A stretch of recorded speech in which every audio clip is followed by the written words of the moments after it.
Hey, everybody. Thank you so much for tuning in to episode 23 of the Fourth String Sports Podcast. I am your host, Brady, with my co-hosts, Mitch and Skylar. Gentlemen, say hi. Oh, boy, this is going to be a trip. Hello. Dude, you're telling me. You lost me already. God damn it, Mitch. All right. Today we're talking about our final NFC North team. We're talking about the Minnesota Vikings. We talked about the Miami Dolphins on the last episode. I have no idea who we're doing next because it's all the news. Is it New England? Yeah, New England. New Orleans. And then New Orleans. And then New Jets, York. Giants, Jets. ABC, Giants, Jets. Yeah, Giants, Jets. So, tune in for all those. We've covered literally everybody in alphabetical order up until now. So, if you're a Packer fan, if you're a Bear fan, if you're a Cardinal fan, a Falcon fan, a Panther fan, all those fucking teams, go back, listen to those episodes, and let us know what you think. Follow us on all the shits, Facebook, Twitter, Spotify, SoundCloud, Reddit, YouTube, all of it. Follow us on all that. Send in your listener emails at fourthstringsp@gmail.com. That is fourthstringsp@gmail.com.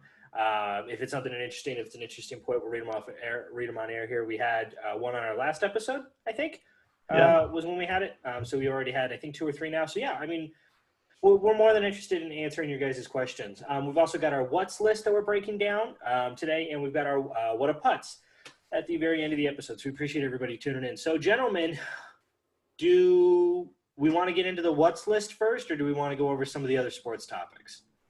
Let's do the sports topics first, and then we'll get into our big segments. Alrighty. So other sports topics, before we get to Minnesota and the what's list and some of the other informations, other really interesting topics across the sports world.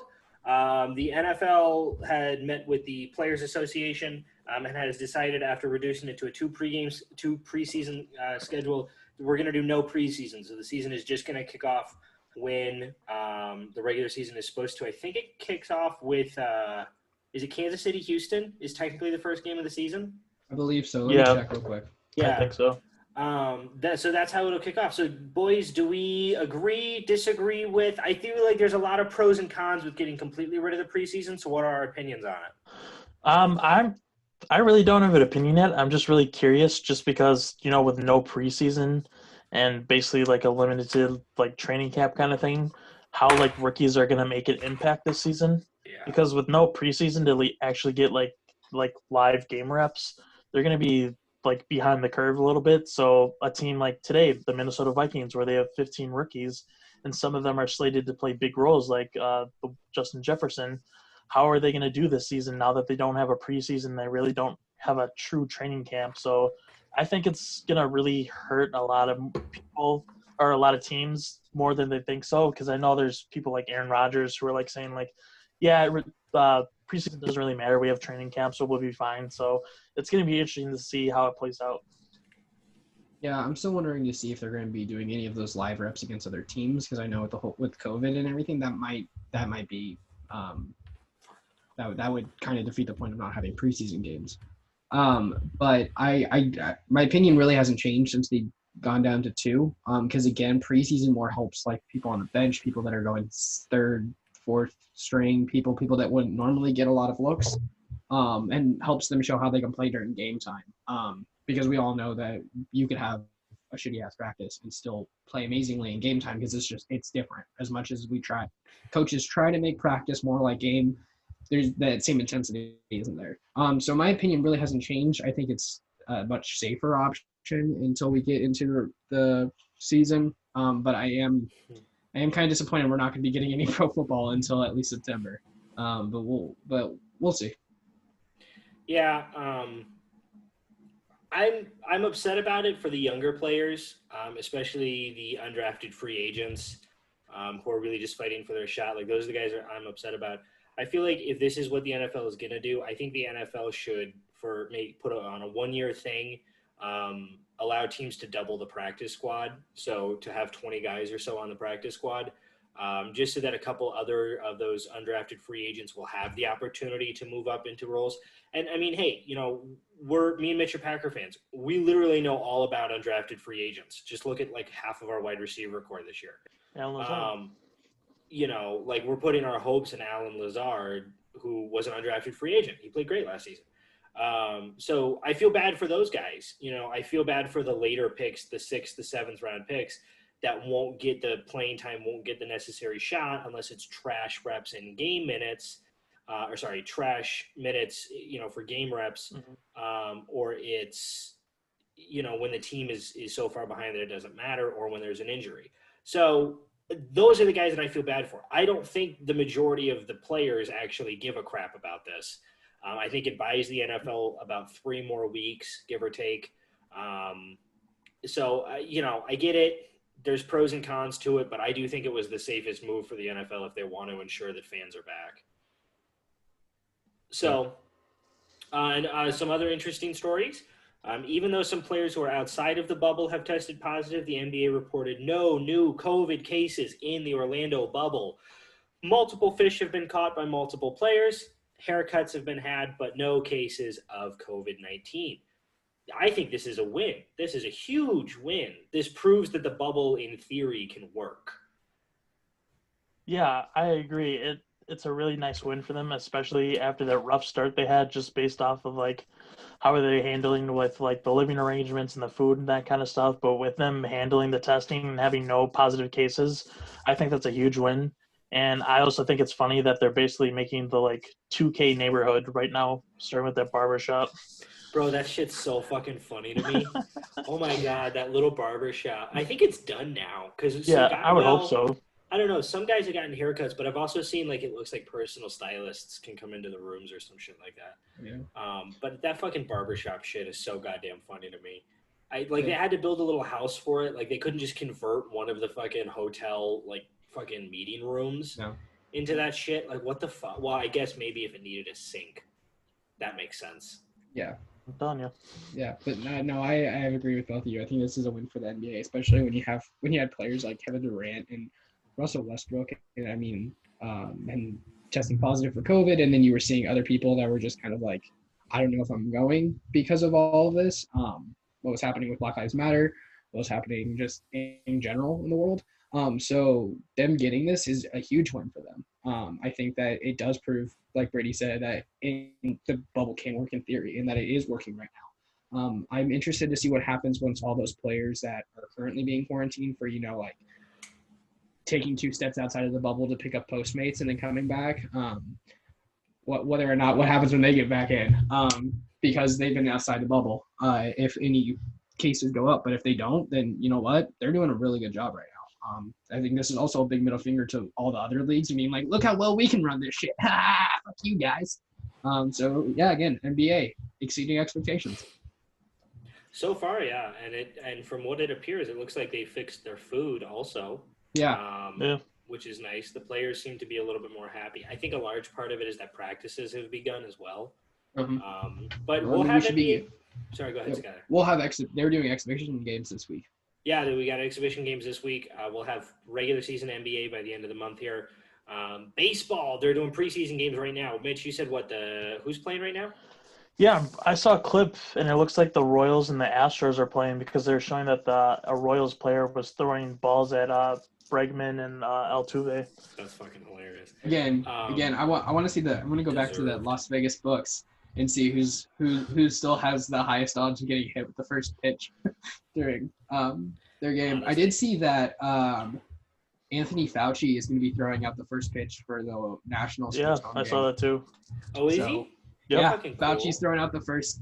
I'm like, yeah, way to go, Nationals. Bro, good fucking win. Okay, we don't want to be political, but to get political, when fucking Trump went to the World Series game and he got booed at the National Stadium, that was the funniest goddamn. And then the Nationals won. It was my god, in my whole fucking life, that was so goddamn funny. Yeah, and then what was it? Was it Trent Richardson or somebody else? Or no, the running back for the Ravens, Mark Ingram, when he went to Alabama and Alabama cheered him, and then they lost to Auburn or LSU that game. Mark Ingram was like, "What the fuck, guys?" It's like we deserve to lose after that. But no, yeah, it's Alabama though. And then, so no, that's huge. I think it does kind of put the MLB to shame because it's the MLB had their chance for a bubble. They had a few of them. They had separate bubbles that were going to be set up in Arizona and Florida, and they just couldn't get it fucking set up.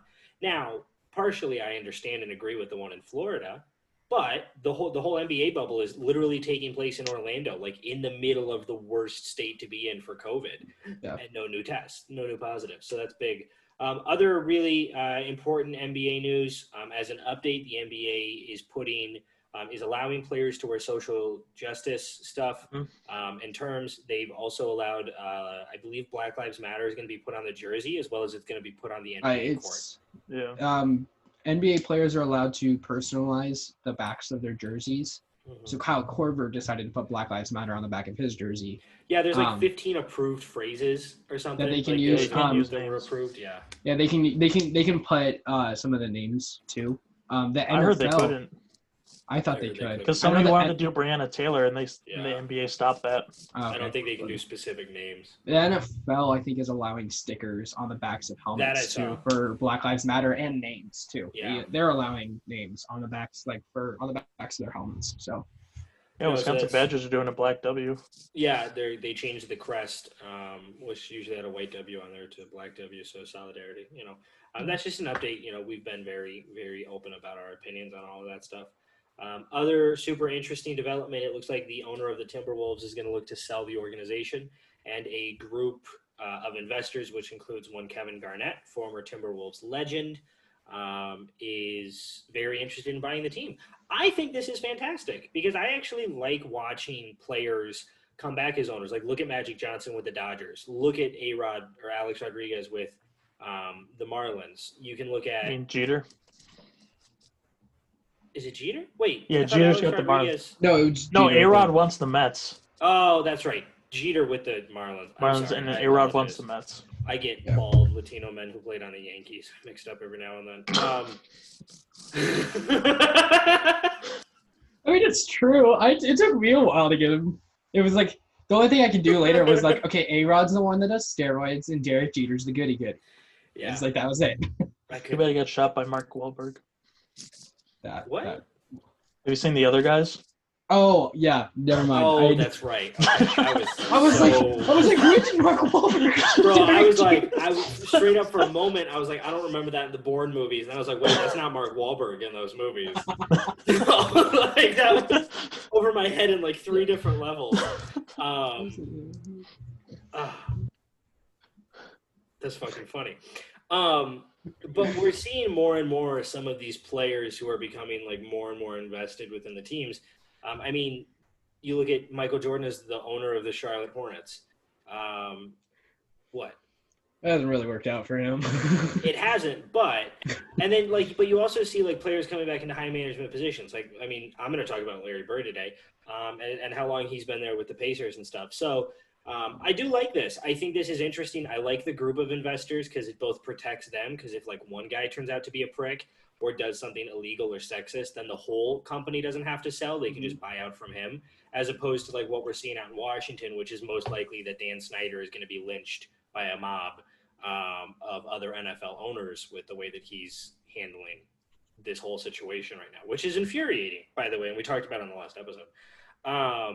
So I think this is great. I'm excited to see KG back with the Wolves. I liked when he ended his career out there. It'd be cool if his investment company could actually get the rights and end up being part owner of the Timberwolves.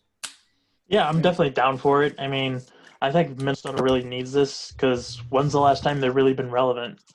I can't think of it. So, and right now they have a really good core and Karl Anthony Towns and D'Angelo Russell. And I think, a guy like KG, who's a Minnesota Timberwolves legend, taking over the team, I think it would do wonders for the team. And I think it could really help them. So I'm totally down for this. It sounded like you said Timberwolves. Yeah, that's how bad they are. I can't even get the name right. Yeah, no, I agree. I think that I loved watching. I grew up watching KD. I loved it when he was with the Celtics. I loved it when he was with the Wolves. He was just a great player in general. The only time I didn't really like it was when he was with the Nets because that just didn't make sense to me.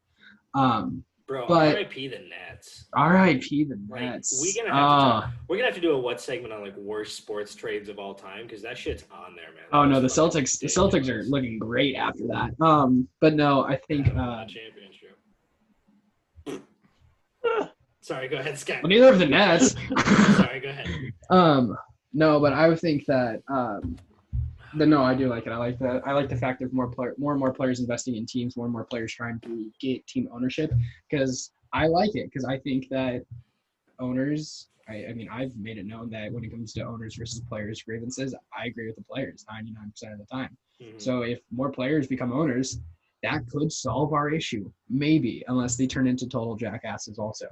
But no, I think I like it. I love KG, and I agree with the whole like diversifying who your ownership is. So if one person turns out to be an asshole, the whole ship doesn't go down. You just buy his shares and you go on. So yeah. No, I like it. I think it's cool. So let's move on to our what's list. There's obviously constantly changing sports news. We're going to keep everybody posted on the next episode. We'll have like actual meaningful baseball scores to talk about, which will be cool. We won't go like fully in depth, but we'll have scores to talk about. Within the next couple episodes, we'll have NBA games to talk about. We'll have fucking NFL games within the next 6 or 7 weeks, give or take. But we'll have training camp, and with training camp, we talk about the injury bug that happens. There's always going to be some first-round pick who's going to tear his ACL on the third day of training camp. Like, it's happened literally every single year. So I just really hope that it's Justin Jefferson. But we'll talk about him later today. So let's move on to our what's list. I got to pick the topic, and the topic that I picked was to give me the top 5 or just the best 5, whatever 5 sports nicknames of all time. So I'm going to go last because it's my segment. So I think Mitch goes first. Mm-hmm. Yeah, I think that's how it works. Okay. Yeah. All right, before I even touch my top 5, this was such a hard topic that I had to put some honorable mentions because I couldn't pass up on these names. So I got 3 of them. So Honus Wagner, the Flying Dutchman, Love it. Stu Grimson, the Grim Reaper, Love and it. then Red Grange, the Galloping Ghost. Love it. And then for my top 5, this is my first what's list that is not in order. I couldn't pick the order. They're just all so great. So there's no order to this. So I got Fred McGriff, the Crime Dog. Cool. Dick Night Train Lane, of course. Yes. Karl Malone, the Mailman. Yes. Reggie White, the Minister of Defense. Mhm. And then Christian Okoye, the Nigerian Nightmare. Oh, the Ooh. fucking... That's a great one. Honestly, so I picked this because I don't like modern sports nicknames. Like, I don't like that for Aaron Rodgers and Alex Rodriguez, we both call them A-Rod. I don't like that any Jewish kid who hits a home run is immediately the Hebrew Hammer. I don't like, it's like... You're not wrong. Honestly. And it's like, we've got Ryan Braun, so like the moment he joined the league and hit his first home run, everybody's like, the Hebrew Hammer! Which, don't get me wrong, is a cool nickname. It's an awesome nickname, but I hate that it's shared by so many people. I just don't feel like sports nicknames are the way they used to, So that's a good list, Mitch. There's some on there that, like, I forgot, like, the fucking Nigerian Nightmare, man. Is so good. Like, Red Grange, the Galloping Ghost. They don't make that shit anymore. No, they don't. And I'm upset that 2 of the names on your list are on my list. So, like, now I'm really upset. But whatever. Yeah. Skylar? I honestly couldn't think of like any off the top of my head that I was like, I really, except for one. There was one where I was like, okay, this one always stands in the back of my mind. But the rest of them was like, you know what, I'm going to try to diversify. So I have one from each of the 5 major sports because I was just why not? So from baseball, my favorite Babe Ruth one, the Sultan of SWAT, I just love that one. Compared to all the other ones, I'm like, this one's cool, this is like Babe Ruth, like, okay, Baby Ruth, fine. I don't give a shit. Sultan of SWAT. That's amazing. That's original. That's great. I love it. Honorable mention though to the Great Bambino because like that's a cool fucking that will live forever. From the NHL, we have Satan's Wallpaper. What? Martin Brodeur. He's a goalie for the New Jersey Devils. He's called Satan's Wallpaper. Oh, fuck, dude. That's so fucking cool, bro. That's amazing. That's like a fucking Black Sabbath album. That's amazing. I saw that. I was like, that needs to go on the list. That's fucking cool as shit. From the NFL, I found one for Ryan Fitzpatrick that made me laugh so hard. The Amish Rifle, because of his beard. They call him the Amish Oh, yeah, Rifle. that's right. That's fucking stupid as fuck. I know, but it's great. Oh my god, who thought Andy of that Dalton's shit? the Red Rifle. Yeah. But the Amish Rifle, Yeah. it's great. I love it. Does look Amish. Do you From remember the kid from Florida State the year they won the national championship? That fat bearded fuck who would like run up and down the sidelines Yeah. with the ball. Do you remember that kid? Oh Yeah. fuck. I feel like they called him like Red Rocket or something. Oh, can't I just remember. thought of that kid. He was so funny, like can't just to remember. look at. It was great. From That's the mean. NBA, Vince Carter's other nickname, Air Canada. I was just like, I thought I had to give that Okay. because everybody loves Vinsanity. It's a great nickname, but Air Canada, I love it. And then from like soccer in general, a Spanish soccer player named Xavi Hernandez. It's called the Puppet Master. I love that. I love that. So yeah, I had to get them all in because there was just too many good ones. Yeah. There was too many good ones. I was like, I need to get some other ones out there. But no, I love Satan's Wallpaper. That's just great. It is. That's a cool fucking name, dude, for a fucking goalie. I'd be afraid to go up against a guy whose nickname was Satan's Wallpaper. Because it's like, imagine the shit Satan's Wallpaper sees. I don't want to think about it. All right, so my list is unfortunately primarily football. I really did this list as ones that stick within my mind, but that I also think is funny. I have an honorable mention, which is Willie Mays, the Say Hey Kid. I think that's a great nickname. He was literally so fucking good at baseball that he did everything. It was a nickname that caught on. And then also massive shout out to Mr. October as well. Love that nickname. Yeah. And the fact that any player who does well within the NHL postseason is at that point called, MLB postseason is at that point called Mr. October is absolutely fantastic. So on my list in no particular order, I have Sweetness. I love Sweetness for Walter Payton. You don't think, when you think of Sweetness, you even say the word, for me, Walter Payton comes in my mind. His running style was, it was silky like molasses, baby. It was fantastic. And then I got on there, I have Megatron, Calvin Johnson. Yeah. Megatron is such a cool nickname to me. I loved it. I loved when he would go up against Grimes or whatever, the corner, and it was Megatron versus Optimus Grimes. That shit was cool as fuck. Yeah. I loved that. And the thing was like he truly embodied it too. Like he was a massive force that was just a bad man to play against, and I loved it. With Mitch's as well, I have Carl the Mailman Malone. I just love that. It's so creative. It's so original. It's so funny. Number 2, I have Larry Bird, known as the Hick from French Lick. I just think that's such a funny fucking nickname because he really, really was. This kid was from bumblefuck fucking Indiana, had no business being as good at basketball as he was, and did not fit into the conventional basketball mold. And so Larry the Hick from French Lick. And just like Mitch is the one that sits in my mind, is Reggie White, the Minister of Defense. That's a great one. When I learned about Reggie White, like from hearing my dad and stuff, that's how he was always referred to, was as the Minister of Defense. And I thought it was so cool because it works on 2 levels. A, Reggie White was he was a devout or an ordained minister. So it worked as the Minister of Defense. But it was also very like patriotic, like the defense minister, that kind of stuff, the Secretary of Defense, but being the Minister of Defense was so fucking cool. I'll always remember watching his Super Bowl clips against the Patriots, where on, I think, back-to-back sacks, he just tosses the fucking guard with his arm or the tackle, and it's marvelous to watch.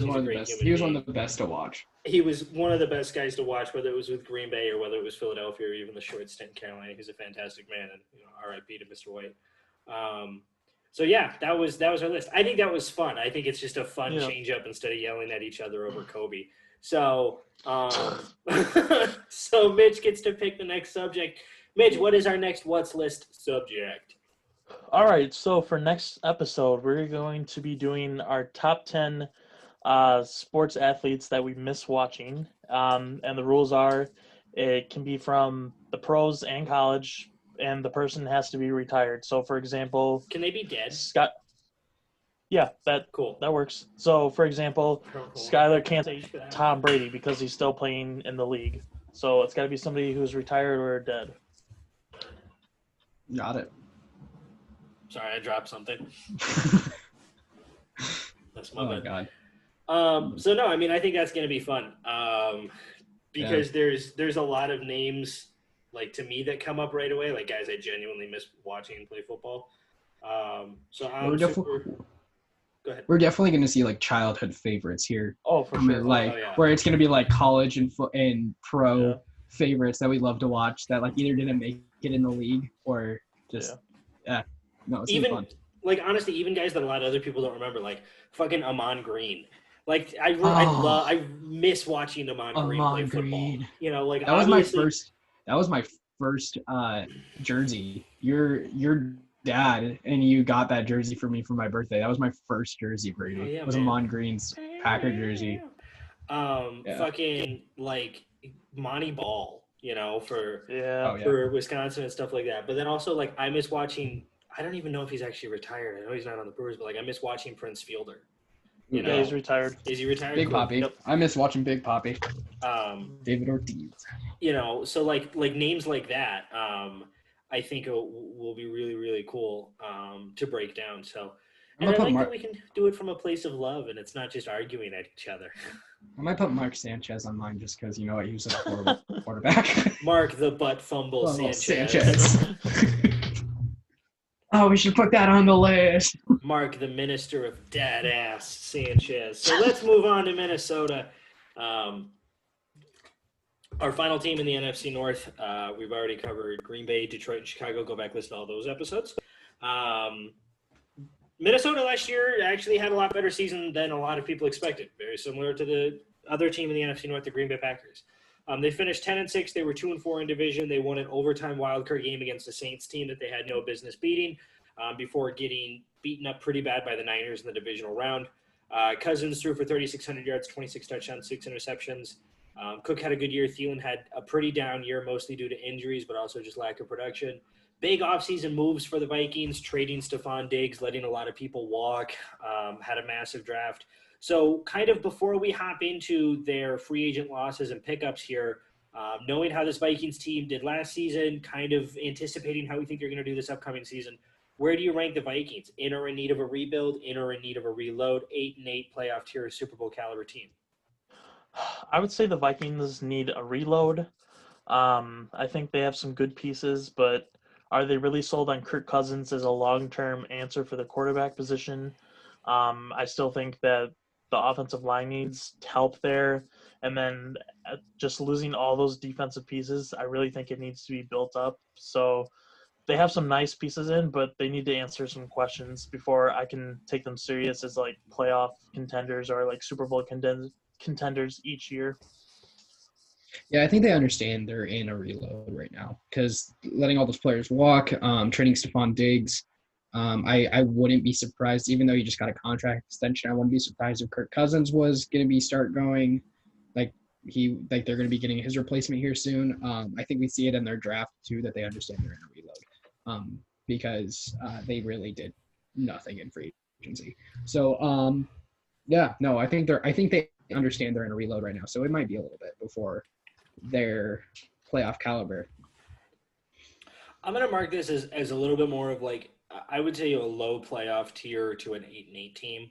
I say that because defensively, there's a lot of pieces that are still there. And even offensively, there's a lot of pieces that are still there that are going to allow them to kind of like sift their way more towards that middle to lower section playoff tier, especially with the additional playoff spot this year. Because when I look at it, like I have clear division winners and a couple of wild cards in my head. But then after that, I can't really think of many teams sitting at that like 9-7 to 7-9 range. And Minnesota, of those teams that I think of, kind of floats a little bit more towards the top there. So I'm going to put it at that. You guys bring up absolutely fantastic points, and we'll get to it. Their losses were immense. Their pickups were virtually nothing. This is a team that's going to be relying very heavy on the draft. This was already a pretty young team, but a team that was also pretty old in some spots. So I don't know, man. Let's see. Free agent losses, honestly, there were a lot. I'm just going to get to some of the highlights. They trade Stephon Diggs to the Bills for a first-round pick among some other picks. They lose Xavier Rhodes, their one of their corners, to Indianapolis. They lose Linval Joseph, their longtime defensive tackle, to the Chargers. They lose Kenosha, Wisconsin native Trey Wayans to Cincinnati. Andrew Sendejo, who they picked back up from Philadelphia after he was cut. They wanted to keep him there. He ends up leaving and going to Cleveland. And then Mackenzie Alexander, their other corner, went to Cincinnati. And their pickups really were almost nothing. The only ones of note to me were Anthony Zettel, the DN from San Francisco, and Tajay Sharp, the wide receiver from Tennessee. So how do you guys break down their losses and their pickups? I think my overall grade for loss and gains has to be a D minus. There's like one player for their gains. For their gains, I like two of the players. I think they really can contribute, and that keeps it from a straight up F. And that's Michael Pierce and Anthony Zettel. Michael Pierce, I think, is a really underrated defensive tackle.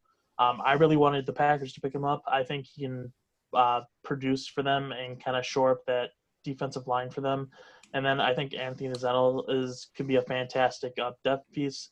And then when you look at the losses, I mean, it's just that defense just got decimated, especially that corner spot, which has always been hurting them. So now that they lose their top corner, and then Trey Wayans, Mackenzie Alexander, and then they lose their number one wide receiver, their second best pass rusher, and all those kind of stuff. And they lose their star offensive coordinator, Kevin Stefanski.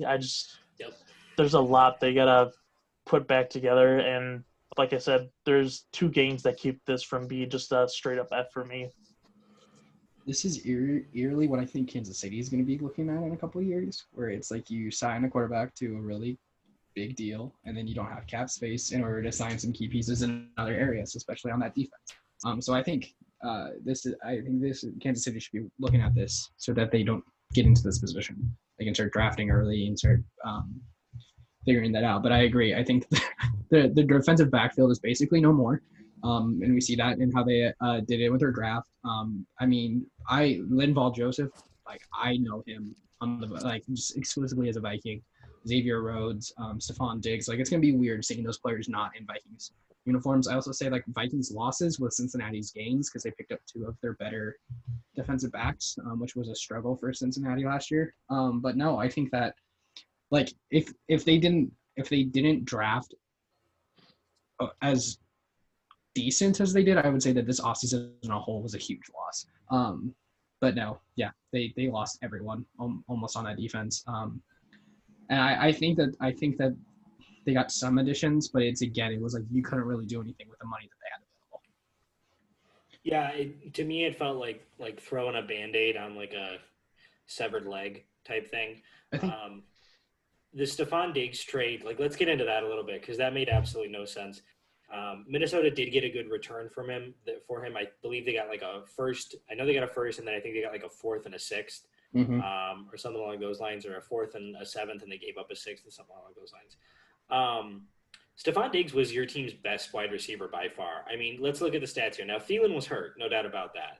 But Thielen last year was 30 catches, 418 yards, 6 touchdowns. He still played in 14 games, mind you.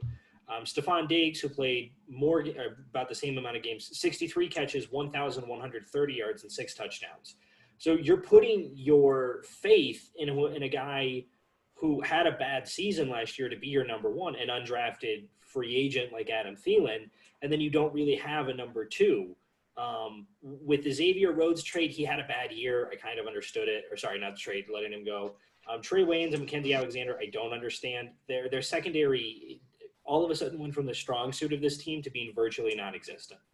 Linval Joseph, I don't think he's a massive loss, but I think he does hurt. I like what the Vikings have in terms of their depth chart at the defensive tackle position.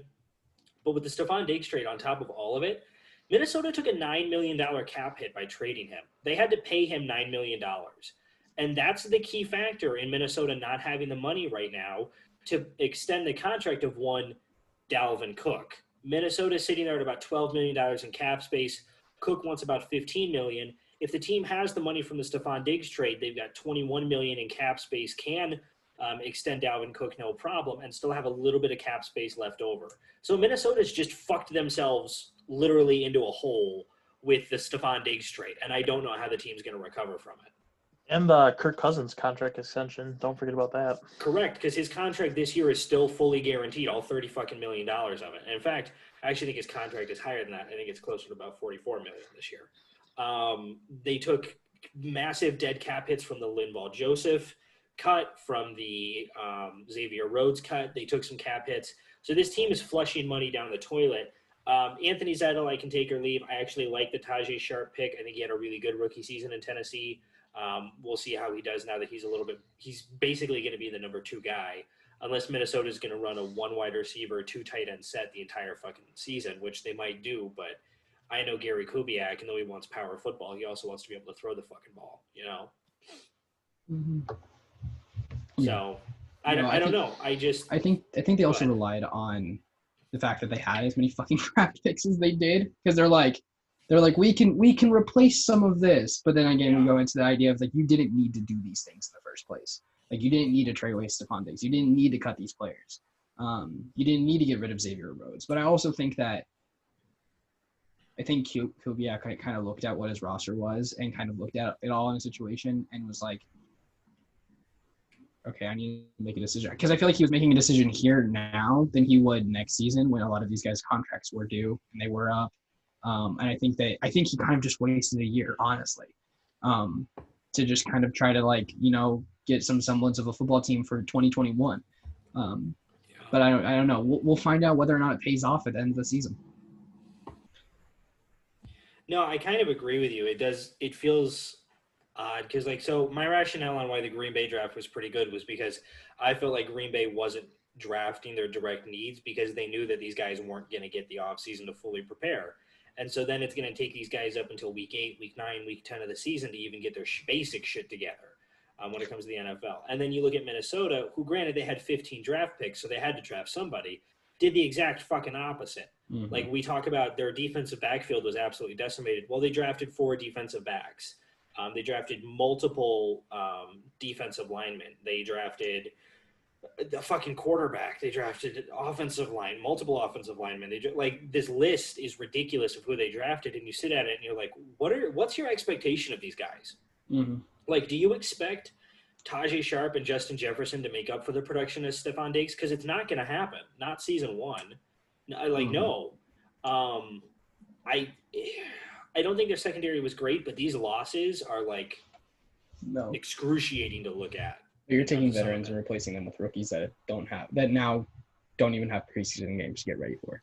Exactly. And then you franchise tag your only safety, who doesn't even sign the franchise tag. So the team is fucked right now for next season in terms of secondary, unless they're going to walk into the secondary like Green Bay did like 2 seasons ago, where like their entire secondary was like rookies and second year players, you know? Yeah, so who knows? Yeah. But let's move on to their draft here. Minnesota had 15 draft picks through literally so many fucking trades. It's ridiculous.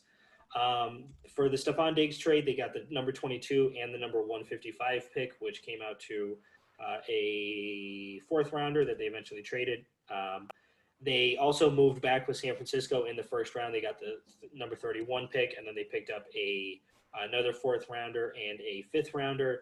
And then they were also part of some draft day trades. They got 4 picks from the Saints later on and some other trades like that. But to break it down, we're going to run through the list here, and the guys are going to tell me who stands out. Number 22 overall pick, Justin Jefferson, wide receiver out of LSU. Number 31 pick, Jeff Gladney, corner out of TCU. Number 58, Ezra Cleveland, a guy we've talked about so many times on this show now, especially me, offensive tackle from Boise State. 3rd round pick, they went Cameron Dantzler, corner from Mississippi State. 4th round, they had 3 4th round picks. At 117, they went DJ Wonham, defensive end from South Carolina. 130, they went James Lynch, defensive tackle from Baylor.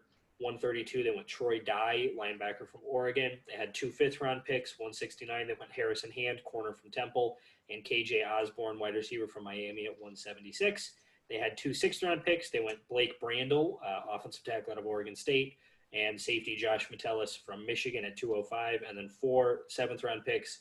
At 225, they went Kenny Wilkes, defensive end from Michigan State. Nate Stanley, quarterback from Iowa, also from Menominee, Wisconsin, at pick 244. Brian Cole II, safety out of Mississippi State at 249, and at 253, Kyle Hinton, offensive lineman from Washburn. So how do you boys grade their draft? I think he gets an A plus just for drafting Nate Stanley from Menominee, Wisconsin. But no, I seriously do give it an A. I do like it. I think Justin Jefferson, obviously, he's not going to produce like super fantastic this year, but I do think he's a good pick, and probably next year we'll start to see like why they chose him so high. I think Gladney and Dantzler could be really good corners for them. And fun fact, Cameron Dantzler was the only cornerback to hold Jamar Chase to low numbers, so I'm excited to see what he can do. And I just like some of the other picks. I think it puts really good depth, especially with the offensive line with Ezra Cleveland. I think he could be a plug and play guy once he gets some experience under his belts, and then just fortifying the secondary and more spots on the defense and some spots in the offense. So I like it overall. Yeah, I'd have to go. I think I'll go with an A if expectations for these players aren't super high this season. If they're high, I think this goes down to a B minus C plus. But I agree. Justin Jefferson. I didn't think he was going to be available at 22, but he was because I really liked him. I think that he did. I loved watching him play in LSU. I think he was just a great wide receiver. I agree with Gladney and Dantzler. I think that they don't fill the hole at all in the defensive back. I think that they're up to the task. Um, Troy Dye, I like him, the linebacker out of Oregon. I think that he's going to be working special teams probably for most of this next year, but it gives him the experience he needs, and he won't complain about it. He'll do it. He'll work special teams and go in on specific plays, maybe package plays within the defense. Harrison Hand and Kenny Wilkes, I also really like. I think that they had some really good games. I think that you're going to have to just it's going to be wait and see again with a lot of these players. But again, I think that it's an A if they just allow these players to develop, because I think a lot of these players could develop into really good players. But again, without knowing what Gary Kubiak is thinking, I can't give it a for sure A. So I'll go B plus. I'll go B plus because I think I still You think can that give it even an A minus. Who gives a fuck? All right, A minus, yeah. A minus because I think that even if they don't develop the way they want, they're still good depth players and they're still good, like specifically fourth round down. They're good depth players and that they can fill holes in what they need. And yeah, but those first four, I really like the first four picks. Yeah, I give it a B plus. I give it a B plus in large part um, because of the fact that like if Minnesota only keeps, let's say, 2/3 of these draft picks on their roster, that's 20% of your roster right there. So 20% of your roster is already going to walk in as a rookie, like realistically. 15 draft picks means that you're basically rebuilding a brand new football team. And I do like some of the picks. I like the depth. But when you're rebuilding here, like you're going to expect some of these guys to play right away. And I don't know if the production is going to be there right away, especially in a division in the NFC North that has some pretty solid wide receivers. And if we look at who Minnesota has to play, there's some pretty solid wide receivers there. Um, Justin Jefferson, I love the pick. I don't know how he's going to translate to the Gary Kubiak system because he's going from pretty much an air raid offense in LSU to an offense that you know is going to want to run the ball down your throat. And so I don't know how he's going to translate. I don't know if he's going to be able to produce the numbers they want from him. Jeff Gladney and Cameron Dantzler, I like them. They're going to take a couple of years to develop. Ezra Cleveland, love the pick. Talked about it. Literally go back and listen to any fucking episode I think that we've done this year. And I think I talk about Ezra Cleveland at least once. Love Ezra Cleveland. Thought he was a great player at Boise State. Really excited to see him develop, and I think was a great pick for Minnesota. DJ Wonnum, James Lynch, take or leave. Troy Dye, I agree with Skylar. I actually really like Troy Dye. 84 tackles, 2.5 sacks, 2 interceptions last year at Oregon. He was a huge part of that defense, and he was actually a huge part of why Jonathan Taylor didn't have as good of a game in the Rose Bowl as people really expected him to, which helped propel Oregon to a Rose Bowl win. Josh Metellus, I agree. I kind of like. This was a kid who moved around a little bit, but at Michigan was pretty good. The steal to me is Kenny Wilkes, man, defensive end out of Michigan State. This guy was a stud. Holy crap. 78 tackles, 10 sacks last year as a defensive end. And Michigan State, who is historically famous right now for their defenses, really didn't have that good of a defense last year, haven't had a good team in a while, but he was a stud there. And I was very surprised to see him drop all the way to the early part of the 7th round. I do like Nate Stanley. I think Nate Stanley, I don't know if he's an NFL caliber quarterback. He did really bad in terms of testing and stuff. But I feel like maybe they could turn him into one of those famous Iowa tight ends that they do like. I think he has the production there. I think he has the ability to be there. But there's just some other picks I'm really not a huge fan of. Like I said, DJ Wonham, James Lynch, Taker Lee, Blake Brandel, I thought was absolutely trash at Oregon State. I haven't had any film to watch on Kyle Hinton from Washburn University. Brian Cole, I'm not totally sold on. It just, to me, it feels like a lot of these players are going to be expected to put up really good numbers right away if Minnesota wants to be good, and I don't know if they'll be able to with this shortened offseason. It's going to be. I mean, I think as much as I think losing the preseason games hurts rookies, it also helps them learn the playbook a little bit more, where you can just be continuously doing training camp and continuously building up their knowledge of the playbook and continuously testing them on the knowledge of their playbook. I think that, I mean, there's pros and cons to it, and I think it does help sometimes with these rookies and new players into the system. I'm thinking Cam Newton, learning the Patriot playbook during this time period, because it's just going to be working with the team and getting to know the team better. But yeah, 15 rookies maybe, and that doesn't even count into some of the undrafted free agents they might have signed too. Yeah.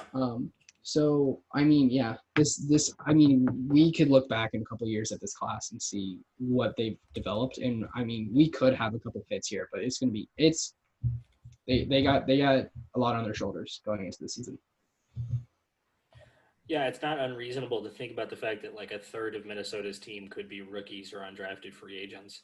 That only comes out to about 17 players, so it's not like unheard of to think that a team might be that considered young with that. But let's move on to our season predictions for them. What do you say, gentlemen? Let's do it. Let's fucking get it. So we've talked about Minnesota actually a total of 9 times already this year. Go back, listen to all the NFC North games or teams. Go back, listen to some of the AFC South teams, all of those that we've covered and everything. We'll talk about them. Talked about them with like Atlanta and Carolina and some other stuff like that. So go back, listen to all that stuff. But we're not going to harp on the old. We're going to look forward to the new. So in 2020, the Vikings start the season out at Green Bay. I have them losing this game. I think that with the amount of talent that they're going to be bringing in literally right away and expecting to produce, I don't think the players are going to produce right away. I'm going to give my nod to Aaron Rodgers in the offense here because that Minnesota defense has such huge question marks on their end. And even the Minnesota on the offensive side now has a lot of question marks. So I'm going to say Green Bay wins the opening game against Minnesota. Yeah, I think the Packers are going to win this one. I don't think Dalvin Cook's going to be there week 1. So with that said, their offense just got a lot worse. And the only thing the Packers really have to worry about defensive-wise is Adam Thielen and probably Kyle Rudolph. And I think we have the tools necessary to hold them. So their offense is pretty much a non-factor. And then Devontae Adams against any of those corners that they have right now, he's going to make them look bad. And that's why the Packers are going to win. Yeah, no, I got some shit from both of these guys a lot when we did the Green Bay episode. You fuck ass. Yeah, because you sent me my list and I went through it and I was like, fuck, why did I make some of these decisions? Oh, I do have to go back. In both the Raider and the Kansas City episode, I had one of them winning. I had them both winning the second matchup, and I decided to give that to Kansas City because it's more likely that Kansas City sweeps the series than Raiders tie it. So Raiders are now 9-7 in my books. I think that was Kansas City to 13-3 in yours too. I think whatever. I think it does. I'll have to look at. Yeah, no, I have Minnesota winning this game. Loser. I think that the offensive line can do some good things if they keep running. If they drop back to pass, it might go a little bit worse for them. I think Ezra Cleveland could have a good game. I don't know. And I'm gonna say that just the energy of these rookies kind of helps them push forward just a little bit. I think especially on that defensive side, just the energy that they might need on that defense, because I mean sometimes it was lacking. And Justin Jefferson isn't gonna complain like Stephon Diggs does when he didn't get the ball. So you know what? I'm gonna give it to Minnesota. All right. Well, fuck ass. Week 2, they go to Indianapolis to play the Colts. I have them losing this game. This is one where I think even though the Colts' offensive weapons maybe aren't as strong as Green Bay's. I think the Colts offensive line is going to run ragged over the now really weakened Vikings defensive line. There's not a whole lot of depth there right now. I think Phillip Rivers is going to have a good game against the Vikings here. And then you look at it defensively, and again, even though maybe defensively the Colts aren't as strong, I think they're going to do enough to bother Kirk Cousins. I think some of the younger rookies are going to have a tougher game. So I'm going to give my win to Indianapolis and have the Vikings start out 0-2. Yeah, I have the Colts winning this one. I think that the Colts defense is going to be more than good enough to handle the Minnesota's offense. I'll be interesting to see if any of these offensive linemen can hold, say, like a DeForest Buckner. I'll be looking to see if that. And then I think that the Colts, even though their weapons aren't like the Packers' grade, I do think a tandem of Marlon Mack and Jonathan Taylor in the run game, and then T.Y. Hilton at wide receiver can do more than plenty of damage against this weekend Vikings defense. And that's why I have to go with Indy.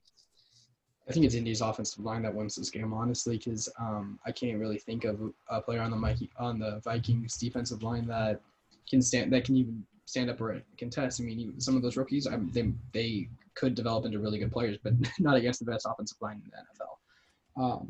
I think it's going to be a little bit closer. I think this is going to be a game where it's really just both teams are going to be shooting to who gets to 100 yards of rushing offense first. And I think it's in Indianapolis, so I have to give it to Indy. Yeah, I think that the most interesting aspect of that is like, how is Phillip Rivers going to do really in that game, because Minnesota is not expected to get a whole lot of pressure on him in that game. So that's going to be really interesting. Week 3 matchup, I have them. They then host the Tennessee Titans. I have them winning this game against Tennessee. I think this is going to be the game. This is the game I predict that Dalvin Cook actually comes back for. I think he's going to take a little bit of a hiatus, but I think he'll be back for this game. I think Minnesota is going to be able to run the ball down the throats of Tennessee now that Jarrell Casey isn't there, and their defensive line, their linebacker core looks a little bit suspect. And then offensively, I don't think their offensive line is as strong. I get Derrick Henry's going to have a good game. This is going to be like a 17-13 game, but I'm going to give my nod to Minnesota. Yeah, I actually agree with you for the third straight time. I do think that Minnesota has a really good chance of winning this. I think the Vikings front seven, especially that linebacking core, is strong enough to limit Derrick Henry. And then, with a limited Derrick Henry, the Titans offense for what they want to do just plummets. And I think that's really going to hurt them. And then I do think that Adam Thielen, Kyle Rudolph, and Irv Smith Jr. and hopefully Dalvin Cook's there in the third week there, that they can do what they want against a Titans defense that took a step or two back. So I'm going with the Minnesota for their first win here. Yeah, I'm going to disagree with you guys for 2 out of the 3. I think Tennessee actually can pull this game off. I think that I think it's just – give me a second. Let me think. I think Derrick Henry's just a beast. I disagree with you, Mitch, on the Minnesota front seven. I really can't think of a player right now on the front seven that I think can stop Derrick Henry. Anthony Barr. Eric Hendricks. I mean, Danielle good players. Michael Pierce. Danielle Russell. Hunter.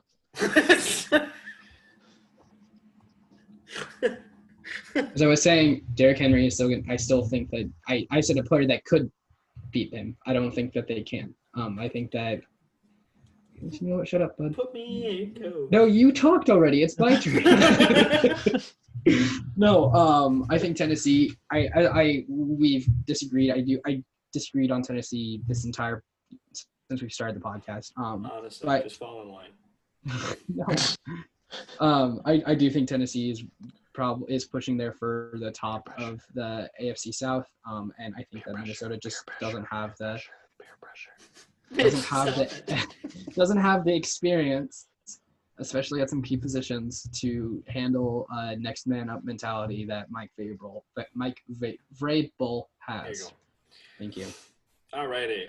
Week 4 matchup, they then go to Houston to play the Texans. I have them losing this game. I think Deshaun Watson is good enough to win you a couple of games. This is one of them. Again, we know that the strength of this Texans team is the wide receiver core. We know that, honestly, the 2 biggest weaknesses right now with the Vikings are the secondary and their pass rush. And even though Houston's offensive line is shoddy at best, I think that Deshaun Watson's going to be able to move around enough. This is going to be a high-scoring game because the Houston defense is a huge liability. But if I'm going to put my faith into a quarterback, I'm going to put my faith in Deshaun Watson a little bit more than Kirk Cousins. So I'm going to say that Houston gets the win, and Minnesota is going to start out 1-3 in my books. I guess I have to disagree with you for the first time in this episode. No, you can change your answer. It's okay. No, I'm not going to fall into peer pressure like My Skylar. rationale was fantastic. I did it. Peer pressure. So I think the Minnesota Vikings are going to win this one. I think they're a better team than the Houston Texans at this moment. I think, the Texans defense is not that great right now. And I think that, Dalvin Cook, the tight ends that they have there and Thielen can do what they want against this defense. And then even though the Minnesota secondary is pretty bad right now, I just feel like it's solid enough to hang in there against Deshaun Watson. Because, Deshaun Watson's not going to have those premier targets at tight end, wide receiver, or really running back. So he's going to be really making magic. And I do think that Danielle Hunter can give that offensive line fits all day. So that's why I have to go with Minnesota in their second win. Yeah, it doesn't really matter what. Like as much as I agree that the strength of the Houston Texans offense is their wide receiver core, their offensive line is trash. So it's like there's that. As much as I loved watching Deshaun Watson, as much as he is a magician behind there, that's another good nickname, the Magician, for Deshaun Watson. I think it's taken. But I think that the Minnesota just has too much on that offense. Like Mitch said, they don't really have anything in terms of a secondary. They don't have really anything in terms of a linebacking core. So if Dalvin Cook's back by that time, Justin Jefferson's starting to get his feet underneath him, Adam Thielen in the slot, I think that Minnesota can take care of business. I don't want to talk about it. So at the quarter point of the season, I have Minnesota at 1-3. Mitch and Skylar both have them at 2-2. Week 5, their first primetime game, we get to see primetime Kirk Cousins once again. They go to Seattle. I have them losing this game, even though I think that Seattle's offensive line is going to be worse than what Houston is going to field, because at least you can say Houston has like 2 good offensive linemen and 3 shitty ones. I can't say that about any Seattle offensive lineman. But Russell Wilson finds ways to win games that he shouldn't. We've seen it literally his entire career. I don't know who Minnesota is going to have to line up against DK Metcalf and Doug Baldwin and some of those other guys. And I think running the ball is going to be a lot more of a focus for Seattle. I think defensively, a lot of the pieces for Seattle are still there. So I'm going to give my win to Seattle on that one. Yeah, I agree with you. I think the Seahawks are going to win this one for one simple reason. Kirk Cousins is playing in primetime. That's all that needs to be said. Oh, yeah. See, I didn't know Kirk Cousins was playing in primetime. Yeah, he plays in primetime on this game, and then the Week 10 matchup at Chicago is a primetime game as well. I think that's a Monday night. One sec. No, I'm still gonna go with my gut. I think that the Seahawks are gonna be good looking ahead to the bye week. Because they're just at that point they're gonna be they need a break. They've been winning too much. So I think that they get caught sleeping just a little bit. I think that I agree with Brady. The offensive line for the Seahawks is trash. I've talked ad nauseum about Pete Carroll and his lack of adaptability. And even though I can't really say the same thing about Minnesota, I think that they at least are trying in some cases. And again, I think that the rookies start getting their feet wet. They start getting their feet underneath them, and they start living up to some of the expectations that they have for them. I do agree it's probably going to be more of a shootout with the offensive caliber, especially at wide receiver positions for both these teams. Alrighty, so Week 6 matchup, they then host the Atlanta Falcons. They beat the Falcons to kick the season off last year, 28-12. And this is arguably, even though this is probably maybe a worse Minnesota team than last year, this is a significantly worse Atlanta team. Minnesota gets another win against Atlanta, even though, again, I have questions with how is Minnesota going to cover all these guys. Hayden Hurst is finally going to get his chance at tight end number 1. If Todd Gurley can come out and ball out, and then you got Julio Jones and Calvin Ridley, man, the opportunity is there for Atlanta, but defensively, there's just way too many questions. there's questions on the offensive line. I'm going to nod my head to Minnesota on this one. Minnesota picks up their second win of the season. Yeah, I have Minnesota winning this one just because, out of the two, they're less worse. So that's why they get the nod. Brady, me and you finally agree on a win. No. Yeah, no. It's bad for a head coach when you're a defensive head coach and your defense is the worst part of your team. Again, talked ad nauseum about what Atlanta needs to do to improve. So I'm just going to say Minnesota wins. Skyler, did you have Seattle or Minnesota winning? I forgot to write it down. Minnesota.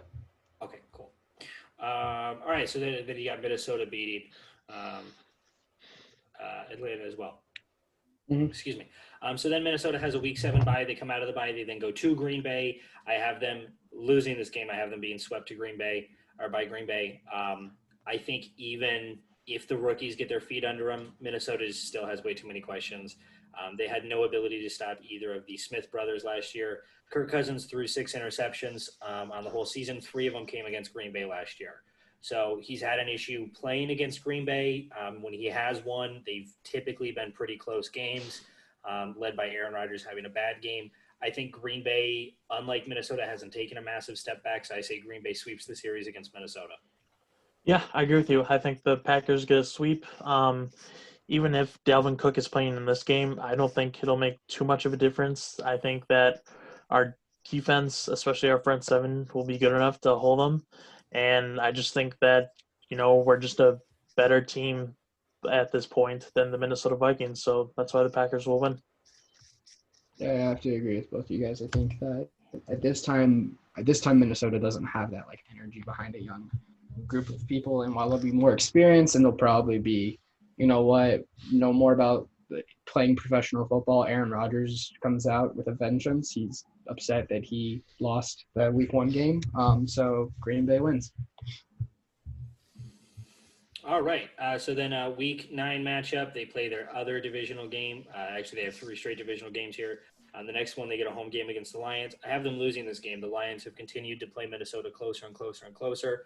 I think now that without Stephon Diggs, even with some of the other offensive production maybe picking up, the Minnesota defense just has massive questions. It really does. And Detroit's strength is going to be both the running game and getting the ball out to the halfback, and then having guys like Kenny Galladay absolutely line up and just I think demolish this Minnesota secondary. I'm going to give my nod to Detroit on this game. I'm going to give my nod to the Minnesota Vikings on this game just because, you bring up some good points that the Vikings do have the bad defense and the Lions do have some weapons that could take advantage of that. But I just think that the Lions defense is in worse shape than what the Vikings have right now. And I just think with that kind of mismatch, that's why the Vikings will win. Yeah, I can't see if Derrick Henry can't beat this Minnesota team, then Detroit can, especially at the running back position. They have better wide receivers than Tennessee does, no doubt. But at the running back position, Oh, come on. Matt Stafford or Ryan Tannehill? I would pick Matt Stafford every day, but I don't think Ryan Tannehill's – I think that he can play well. I think he was just in a shit situation in Miami. Because it's true. He was in a shit situation in Miami. But on this, I do think that these teams are more evenly matched than people think, and I have them splitting the series. It was just kind of like, okay, who's playing when? When is this happening? And I had to give this one to Minnesota. So – all right, so then a Week 10 matchup, they then go to Chicago. I have them losing to the Bears. I have them losing their 3rd straight game all against division. Minnesota last year went 2-4 in division. Now, granted, the last game of the season against Chicago, they sat all their starters because they already clinched their playoff spot. So you can put a caveat on that, but they still went 3-3 in division, even if they had started, or they still went 2-4 in division. I like I like Chicago in this matchup. I have them splitting the series, but because this one is in Chicago, I think the Bears are going to be a lot more competitive this year. I think once their quarterback position stabilizes, this defense is still really good. And Kirk Cousins does not play well against this defense. He has not in the 3 games that he's played against Khalil Mack. I'm going to give my nod to the Chicago Bears on this one. I'm going to go with the Vikings in this one. Even though I think the Chicago defense will have a field day against that Minnesota offensive line. I just think that with the Bears offense being such disarray, and then even if they do kind of figure out what they want to do, I just don't think it'll be, elite. That I think that the Vikings can win just because, they're kind of half a team right now with the Bears. No, I have to disagree with you, Mitch. I agree with my cousin over there, Brady. I think that by this time in the season, Chicago will kind of find some kind of identity on offense. I think that having no preseason games actually helps them because it doesn't complicate the situation, and they can just look at what's happening in training camp to decide who's running the offense and how best it works. I don't trust Chicago in training camp because go back and listen to all the shit they said about Trubisky. They said this is best training camp ever. He's playing great. Okay, they're like you'd throw like 4 picks but to Adam play this defense type bullshit, and Adam Gase isn't sucked. Adam Gase isn't the kind of guy to like tell you the fucking truth. We've kind of seen that. You mean Matt Nagy? What are you talking about? Adam Gase isn't the coach. Oh, not Adam Gase. Matt Nagy. Matt Nagy. He won't tell you what's actually happening inside. Yeah, they're both bald-headed, pale fucks. Yeah, Matt Nagy's just a better coach. But no, I have to. The Chicago defense is just too good. Because again, when you're probably having some rookies on that offensive line, when you're gonna have rookies in that secondary, when you're gonna have it's not gonna be good. Yeah, does Chicago have a lot of offensive threats? No.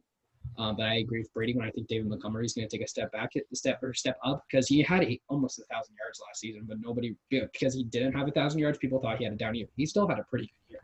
And I think Chicago's going to start Montgomery, right? Yeah, you're right. Sorry. Yeah, I think Chicago's going to start running the ball more. I think Nick Foles will probably step in and actually do a pretty decent job with this offense since Adam Gase, Matt Nagy knows what he's doing. So I have to give it to Chicago. Yeah, and it's like, how's Minnesota going to defend against the 10 tight end set, man? Like, honestly, no, they can't. They can't fucking do it. Release real Vikings on the field. Cole Kmet on one side and Jimmy Graham on the other, and 8 more tight ends in between them. Yeah, it's fucking fantastic, dude. It's uncoverable. And since they're tight ends, they can all run routes. It's great. Except Jimmy Graham. Yeah, right. No, he'll be blocking. They'll make him throw the ball. Oh, yeah. You want him blocking? Whew. Week 11 matchup. They then host the Dallas Cowboys. They barely beat the Cowboys last season, but this is where Kirk Cousins is going to pull out one of his signature wins that he gets 1 or 2 times a season in order to keep his massive contracts. I have the Vikings at this point walking into a game 2-7. They're desperate. They don't know what's going on.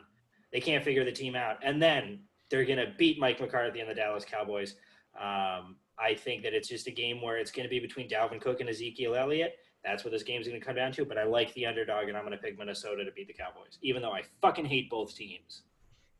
I think the Cowboys are going to win this one. It's just going to be a Sorry, dude. The Cowboys are going to slaughter the Vikings. It's not that hard. I mean, they don't have the secondary to compete with Amari Cooper, Michael Gallup, and then CeeDee Lamb. And then, on top of that, they have to deal with Ezekiel Elliott and a pretty decent offensive line with Dak Prescott probably playing quarterback. And then on the flip side, Dallas has a pretty solid defense. And, the Minnesota Vikings offense is really lacking right now. So I just think the Cowboys are going to have a huge win over the Vikings in this. Now, Mitch, I might be wrong, but on the Dallas episode, we all agreed that Minnesota would beat Dallas. So, Skyler, what's your pick while he goes and checks that? Because I may have written it down wrong. Yeah, I'm going back to look at mine.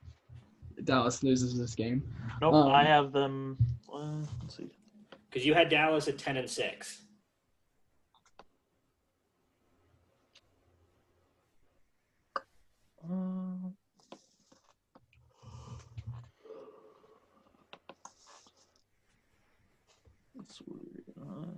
But anyway, while he's looking, yeah.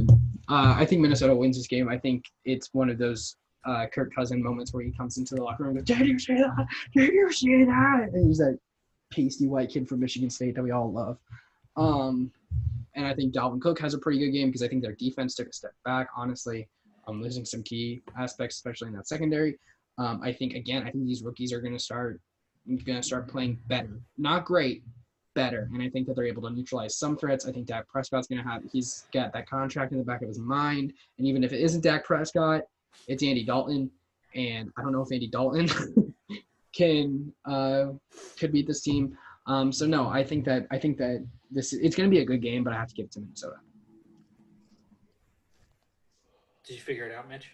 Yeah, I looked back, and you're right. I did have the Minnesota Vikings winning, but I just think that's stupid. I don't know why I had that, so I changed it. So now the Cowboys will go 11-5 instead of 10-6. Okay, so you're gonna pick. Okay. Yeah, Well, now I'm just I gonna gotta change change my thing, Mitch. God damn it. Sorry. Why you gonna Sorry, do I don't this? know why I picked that. I legit don't. I'll have to rewatch the episode and see what I said. I feel like by the end of by the time we're done with all these teams, we're all gonna be like, go back and listen to all these episodes and be like, what the fuck was I thinking? Honestly, right? Well, you have an excuse for this. Honestly, the schedule has changed so much. In hindsight, we probably shouldn't have done this segment so early before like training camp and shit starts, because like how many guys got hurt? Fucking Brandon Brooks injury fucked all my shit up. But then they signed Jason Peters. So But even then, I still don't think that's really that much of an I think it's better than it was before. Peer pressure. All right, so then week 12 matchup, they then host the Carolina Panthers. I have them beating the Panthers. I have the Panthers in absolute dog shit this season. Offensively, there's no weapons outside of Christian McCaffrey. The offensive line still has pretty big questions on it, especially with that questionable trade they made with the Chargers.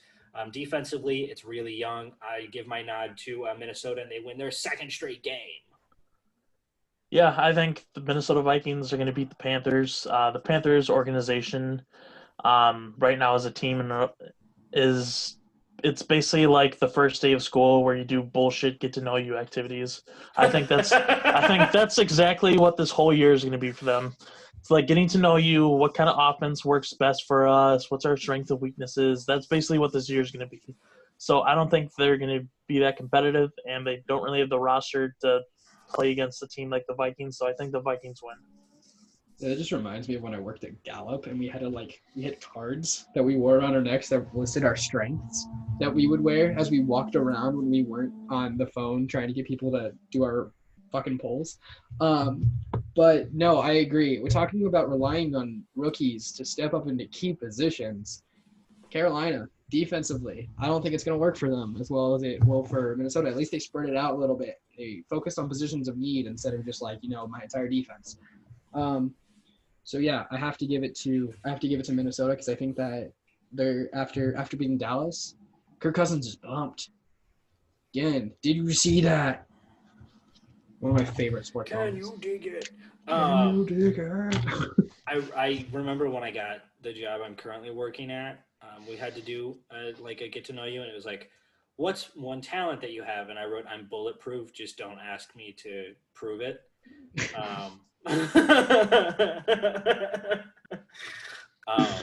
So that's a fun little get to know you with Brady story. Week 13 matchup, they then host the Jacksonville Jaguars. Minnesota is going to pick up their third straight win here. Just way too many questions on the Jaguars, and even though I think Gardner Minshew is good enough to win you a couple games, I don't think he's good enough for this win. Kirk Cousins is going to continue on his 3-game rule here, and the Vikings will beat the Jaguars. Yeah, Vikings are going to win this. The Jaguars, to me, are going to be the worst team in the NFL next year. I don't have them winning a single game, so go Vikings.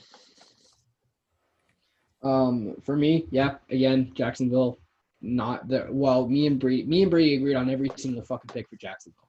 So I have to give this one to Minnesota too. I think that it's just again Gardner Minshew. I think he could easily have a career in the NFL because he's good. But the rest of the team sucks around him. So Minnesota. All right. So then a week 14 match. Sorry, at the 3/4 point of the season, I have Minnesota at 5-7, winners of 3 in a row. Mitch, you have them at 7-5. Skyler, you have them at 8-4. Week 14 matchup, they then go to Tampa Bay to beat the Vikings, and I think Kirk Cousins gets his second big win of the season. I think that there is absolutely no logic behind it. I am going with the any given Sunday logic. I think that Kirk Cousins outperforms Tom Brady. Tom Brady retires on the field. Minnesota wins. There's no logic. There's no logic behind it. It was just a game that when I looked at, I picked Minnesota. It felt like a gut pick. I think that Even though I respect the fuck out of Tom Brady, there's always one or two games a season that they end up dropping for really no reason. I think he's inheriting not as good of a situation in Tampa. Wide receivers and tight end, hey, it's the best he's ever had. But offensive line and defensively, it's not that fantastic. There's some high points, but I just have massive questions on it. I'm going to give my nod to Minnesota. I'm going to have them winning their fourth straight game. I think the weed's talking now. Shut up. I am stone fucking sober to you listeners. I think the Bucs are going to win this one. Basically, my rationale is what I use for the Cowboys. I think it's going to be a slaughter just because of the weapons that Tampa Bay has, and with Tom Brady as the quarterback and in a Bruce Arians offense, I just think it's going to be a slaughter against that defense. And I think that Tampa Bay's defense is pretty solid enough to go against this offense. So that's why Tampa Bay wins. See, I have to give it to Tampa Bay, and I saw an interesting statistic where it was best coverage grades, PFF's best coverage grades that they did. And one of the best ones was that Levante David was in the top 5 as a linebacker for best coverage grades. Yeah, but he's not going to be covering Adam Thielen. He won't, but he'll be covering like Dalvin Cook. So who's going to cover Kyle Rudolph, Skyler? Anybody on the field. Nope. Except for the Saints. They're gonna get here you go. Bo Here you Allen go. Yeah. No way, he's in New England. Highest coverage grades of 2019. Anthony Harris, Levante David, Justin Simmons, Harrison Smith. Levante David's up there with 3 safeties. 2 of them who are on the Vikings. 2 of them who are on the Vikings. And that's why Minnesota will win. So no, that's why I have to give it to Tampa Bay, because I think that Tampa Bay just as a whole is a better team. I do agree that some of their specifically their defensive line isn't the best. But no, I have to give it to Tampa Bay because Tom Brady, and I'm a homer. All right, well, I don't want to do the show anymore. No, we got 3 more. We got 3 more. Outed me as not being of sound-minded body. Why did you admit it? Fuck off. So week 15 matchup, they then host the Chicago Bears. I have them beating the Bears for their 5th straight win here. I think that at this point, Minnesota is going to be fighting to get back into playoff conversation, especially with that extra seed. I think they're going to be looking ahead to their next game against New Orleans and are going to understand that this game against Chicago is an absolute must-win. At this point, I think Chicago is also fighting for playoff positioning, but I'm not a fan of either team. I just think Minnesota is going to split the series with Chicago, so I'm going to give it to Minnesota. I have Minnesota win this game. I have them sweeping the Bears. Just for the simple fact that I don't trust the Bears' offense, and even if they do find some semblance of an offense, I just don't think it'll be good enough because it's going to either be Trubisky or Nick Foles at quarterback, and I don't trust that, so I think the Vikings will win just because of that factor. I have to go back to the last game. I think Chicago still wins this game because I still think all of those reasons are still true. I still think that whoever's running this offense is going to be doing specifically it's going to be Nick Foles. I mean, I think we all kind of accepted that at this point. He's going to do a better job. I think that David Montgomery is going to go up, have a better season this year. I think that just it's not going to happen, and they can't beat the 10 tight end set. They can't fucking do it, bro. Or the Robert Quinn, Akeem Hicks, and Khalil Mack. The defensive line. That's just rough. That's rough. So yeah. Alrighty, week 16 matchup. They then go to New Orleans for a rematch of the divisional game, the wild card game last year and the divisional game a couple seasons before that. Dreams have died for the Saints against the Vikings, but not today. I have the Saints beating the Vikings in this one. I think that with the massive steps back that the Vikings secondary has taken, I think Drew Brees and Michael Thomas live all over that. I think Jared Cook is going to have a fantastic game against some of those guys. So I'm going to give my nod to New Orleans, which in my book actually effectively ends Minnesota's playoff campaign. Yeah, the Saints winning this one for the same reasoning that I've said for Tampa Bay and the Cowboys. It's just that they have really good weapons on offense with a pretty solid quarterback, and I just think that's going to, they're going to have a field day with the secondary and depleted front seven. And I think, since the Minnesota Vikings have the last time they've played, twice that they've played, it's been bad for the Saints. I just think they're going to be playing with a little bit more of an edge in this game, and that's why the Saints will win. Yeah, I have to agree with both of you. I think the Saints are kind of, especially Sean Payton and Drew Brees, are starting to understand that time's almost up. Time's ticking. They need to win another Super Bowl. And I think they look at the Minnesota Vikings and they're like, you guys stopped us so many fucking times. And so they are going out with bloodlust at this point. It's going to be like when they played the Rams last year. Yeah. Yeah, it's going to be ugly to watch. Well, they lost to the Rams last year. Yeah, but the mentality that they brought. Oh, okay. Just better. Well, Drew Brees got hurt in that game, so whatever. Week 17 matchup, they then go to Detroit to close the season out. I have them beating Detroit in this one. I think Minnesota is still going to be playing for the smallest glimmer of that 7th seed. I think they're going to come out, just prove a little bit more than Detroit is. I think Minnesota is going to need another divisional win. At this point, Detroit's not playing for anything special other than division rivals. I'm going to give my nod to Minnesota on that game. Yeah, I have the Minnesota Vikings sweeping the Lions. I just think that, they're kind of in similar states when it comes to how their teams are constructed right now. But I just think that the Lions defense is just so much worse than what the Minnesota Vikings offers on defense that's just going to be the key factor in this game, and that's why they get the sweep. I've said a lot. The momentum's key in football, and as of right now, I have Minnesota losing 3 straight, make that 4 straight, because again, I think these two teams are just too similar, just at different points, like on the teams that they need to rebuild and reload. And I think that for the reasons I said that you guys said that Detroit would win last week is the reasons why I have Detroit winning this week. Because I think that they kind of want it more at this point. They don't have anything left to lose, whereas Minnesota has a playoff spot to lose, and we know what happens when Kirk Cousins has something to lose. They lose. So yeah. I have to give it to Detroit.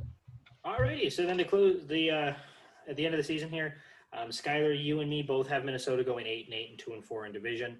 Mitch, you have them going 9-7 but 4-2 in division. You have them sweeping Chicago, and you have them sweeping Detroit, but you have them being swept by Green Bay. Do I have that correct? That is correct, sir. Okay, cool. So Mitch is 9-7, good enough for a playoff spot. You know what? Actually, we won't even answer that because my playoffs are so fucked up that. Yeah, I can't. I have to go back and look at it. Well, I can. Okay, can you? Mitch, is it the ghost? Fuck. Oh my God, it's the ghost. Yes, the Minnesota Vikings will be in the playoffs as the 7th seed. As the 7th seed. Okay, so just squeaking in there. I have Minnesota starting the season out 2-7, but winners of 7 of their last 8. 6 of their 1, 2, 3, 4, 5, 6. 6 of their last 7.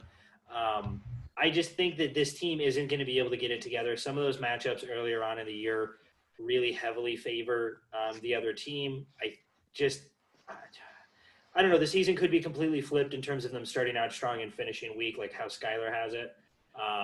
But Minnesota's going 8-8. I just don't see I don't see massive growth from this team from last year. In fact, I see them taking a step back. Yeah, I think that having so many rookies at key positions hurts them in the long run, at least this year. I think it gets better. I think that next year, this next year, but the year after, I think that this team could be looking a lot better depending on who they get in free agency, what happens with Kirk Cousins, who they get in the draft, so on and so forth. But I think I like this young core. I just think that they're going to be trial by fire, and that involves some fire, and that involves losing to teams like Tennessee and Green Bay and Tampa Bay, where it's like teams that are just going to beat the shit out of you. And I agree with you. I think that like those last 4 games are rough. Going against Tampa Bay, against Chicago, against New Orleans, some of the better, not quarterbacks, but like 2 Hall of Fame quarterbacks, and then Hall of Fame defenders on the other side. So I think it's just going to be rough. But I want them to succeed, but I don't think that they can this year at least. Yeah, it's your season is actually super interesting, Skylar, because you have them starting out 1-2, and then they almost have like a Aaron Rodgers relax moment where they then rattle off 7 of 9 wins before losing their last 4 games. I think they do suffer from a pretty brutal backstretch of games there. Yeah, the middle part of that season isn't too bad. Like I think Yeah, it's not. There's games where they can build momentum, but 3 of the last 4 games on the road and their 1 home game is a divisional game. That's tough. That's really tough for any team to bounce back on. So yeah, there you go, Minnesota. We've closed out the NFC North. Minnesota, I think, finishes at 3rd place in my NFC North, just behind Chicago, because I have Chicago doing a little bit better in division than Minnesota. I think it is interesting that both me and Skyler have Minnesota going 2-4 again in division, and that does beg the question.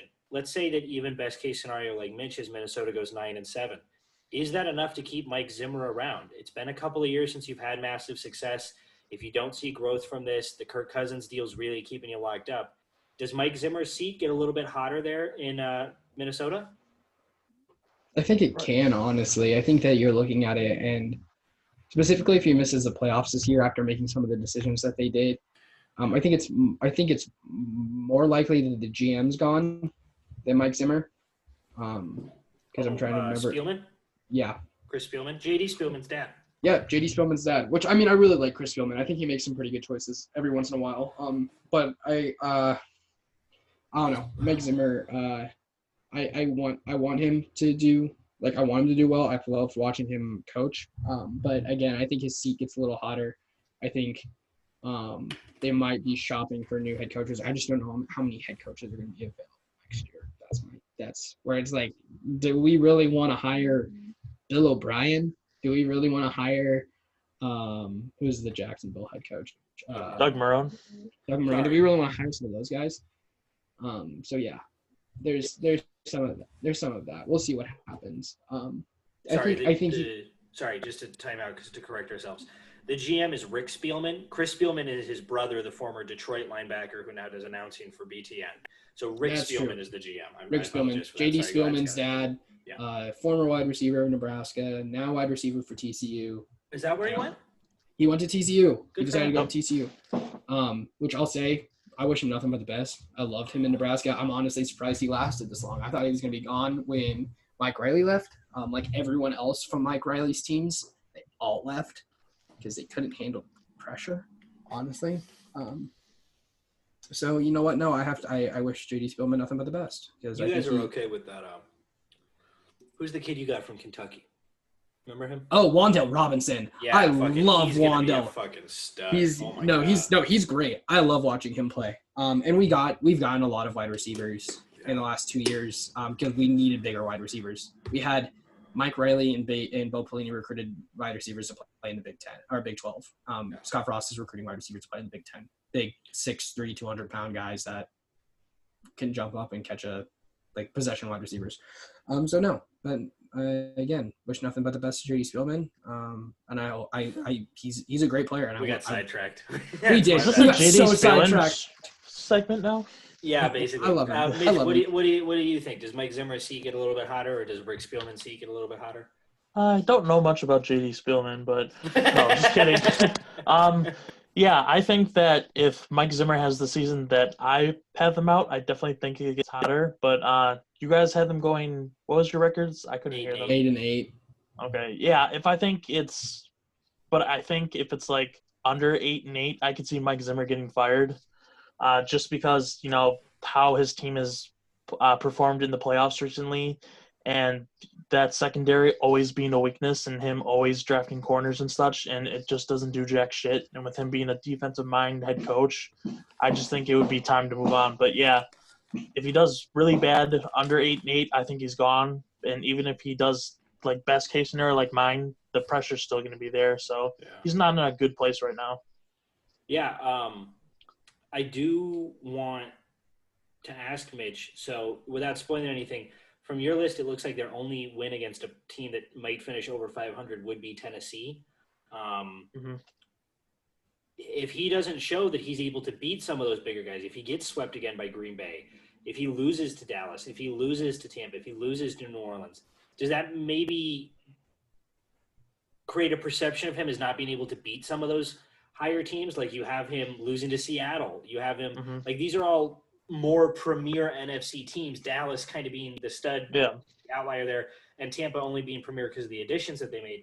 But does that affect maybe their decisioning at all that he's not able to beat some of those higher teams like we saw Jason Garrett not be able to do in Dallas? Yeah, I definitely think that he's kind of becoming like Jason Garrett in a sense. Like he's has some good teams, but they just don't perform the way they should be. I mean, yeah, they've beaten the Saints twice in the playoffs, but once they've done that, what happens the next game? They just Yeah. get fucking crushed. And the Saints, even though they have a good offense, their defense is like how the Packers' defense has been the past decade. And yeah, I just think what having your franchise quarterback being notoriously known as winning one game in prime time, that just hurts you. And like I said before, he hasn't been able to rebuild the defense, and he's a defensive guy, especially that secondary where they've spent multiple draft picks there, and it doesn't even matter. It still sucks every year. So yeah, I think either way, there's going to be pressure, and he'll either be gone this year or next year, in my opinion. Yeah, it is kind of a shame because it's like I look at a lot of those guys in the defense. Like Harrison Smith is a great safety. Yeah. Anthony Barr, Eric Kendricks are great linebackers. They're actually fantastic pass coverage linebackers. They're fantastic, and it's kind of feeling like a waste of a career. And it leaves that question of what if, because was it Kendricks who had signed the contract with the Jets and then backed out at the last moment? No, it was Barr. Was it okay? It was Anthony Barr, the other one who signed the contract with the Jets and then took less money to go back to Minnesota. So now, like, if you're him, do you start to question that a little bit? Because, yeah, the Jets are rebuilding, but at least they're an organization that appears to be rebuilding as opposed to an organization that's living in sort of this developmental hell where the only difference between Mike Zimmer and Jason Garrett is that Mike Zimmer has won some playoff games. He's been to the NFC Championship game.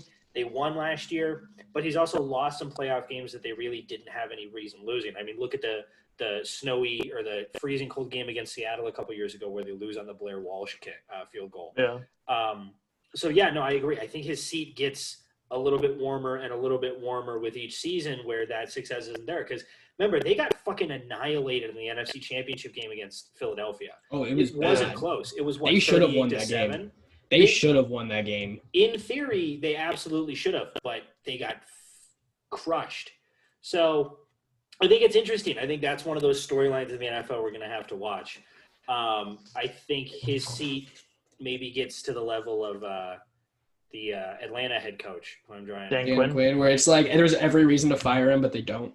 But I think they pull together just a couple enough wins to make you think, to confuse you, almost like Kirk Cousins, into thinking they're actually a good team. So let's move on to our putts. What a putts segment that we do. We pick a team. We pick an organization.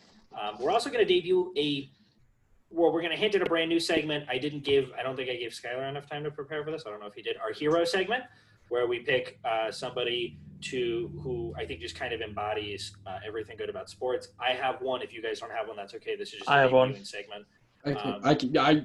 Mine tie together, so we're good. Okay, cool. Yeah, no, that fucking works absolutely beautifulously then. My putts is actually, unironically, the Minnesota Vikings Twitter for posting the TikTok of Kirk Cousins rolling out and whipping out a pass, and it says, hey, duet yourself catching this pass from Kirk Cousins. The pass is absolute dog shit. He's rolling out to his left. He twists his body around. He throws it. Ball's way too high. It completely arcs. You can tell that whoever he was intending to throw that to, he overshot that by 35 yards. But the response, even from some of the Vikings fans, is beautiful. Guys doing the duet, if you don't know what TikTok is, it's where you mash two videos together, but guys doing the duet where they're running the route and they do a curl and then the ball flies 45 fucking yards over their head is so goddamn funny to me. I don't know what Minnesota expected with this. The positive posts are 1 to 100 to the negative ones. I think that shit is hilarious. I love when there's Twitter fails on fucking sports accounts. So I'm going to give it to the Minnesota Vikings Twitter. All right, so for my putts of the week, I have to give an honorable mention before I give my putts. And my honorable mention is the Madden wide receiver and catching ratings because they're absolute bullshit. So I'll read you the top 10, and I want you guys to guess who's the missing name in the top 10.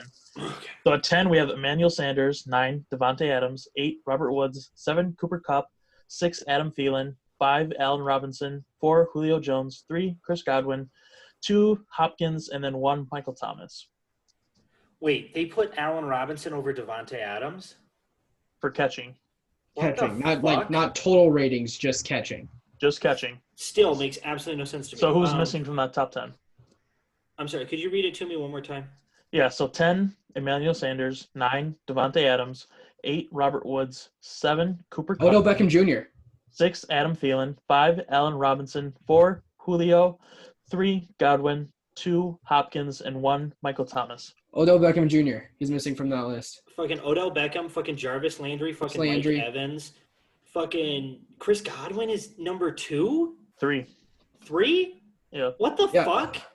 What? Nope, you guys not guess who I was thinking of. I was thinking of Larry Fitzgerald, the guy who. Oh, for okay, yeah. I forgot this was for catching. Yeah, he has a stat of he has more tackles in his career than missed catches. Yeah, it's like 37 tackles to 35 career missed catches. And you're telling me that guy doesn't deserve top 10 for wide receiver catching?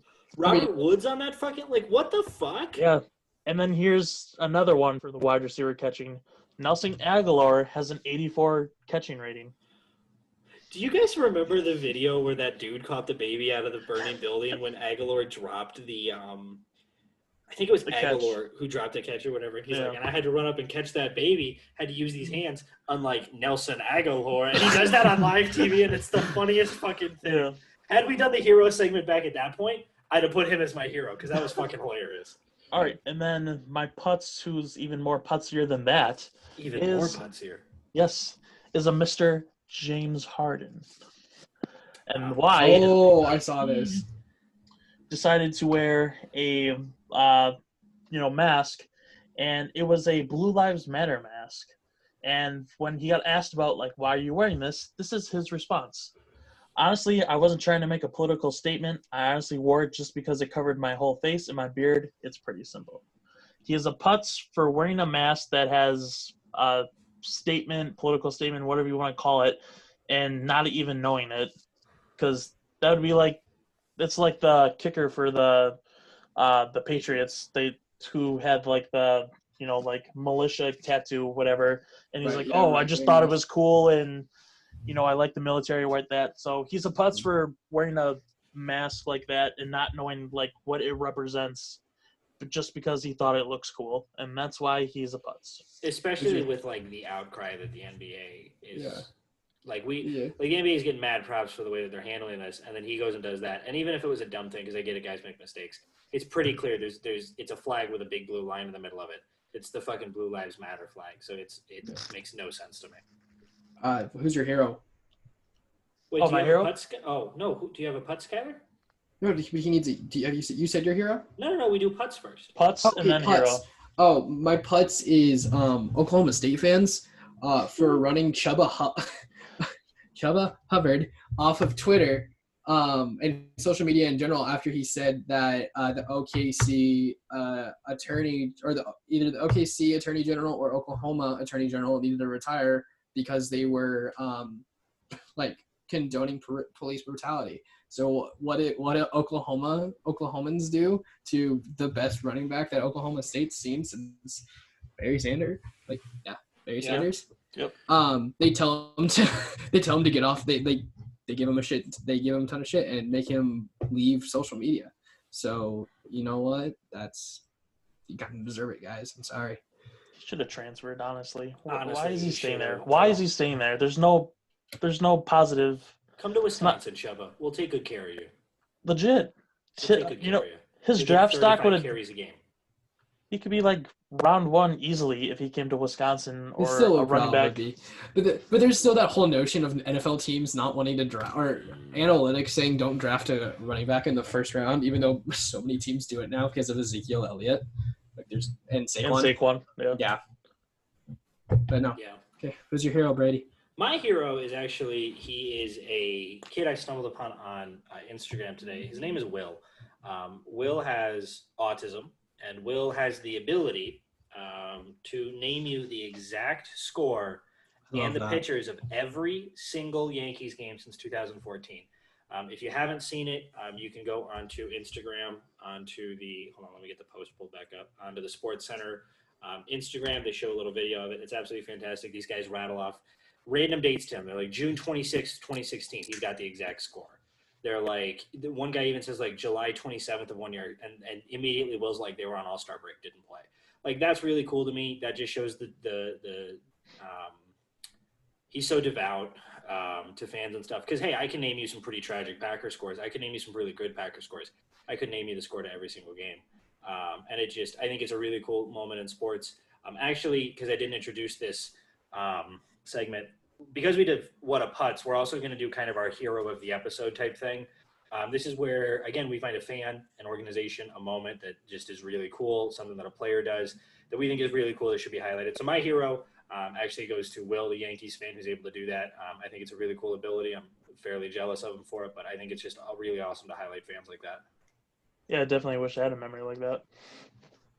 It'd be nice. All right, so for my hero, it is a Mr. Paul T. Graham, and his Twitter handle is Paul T. Graham. And he's my hero because he commented on Trevor Lawrence's engagement picture on Twitter, and his response to it, and granted, he's proposing to his girlfriend on Clemson's football field, and his comment is, his knee is not down, he is running a fake. He's my hero for coming up with such a great comment like that. And it's true. There is space between his knee and the ground, so it looks like he's running a fake, and I think that's awesome. That's so funny, man. I hate that people are that fucking smart and witty.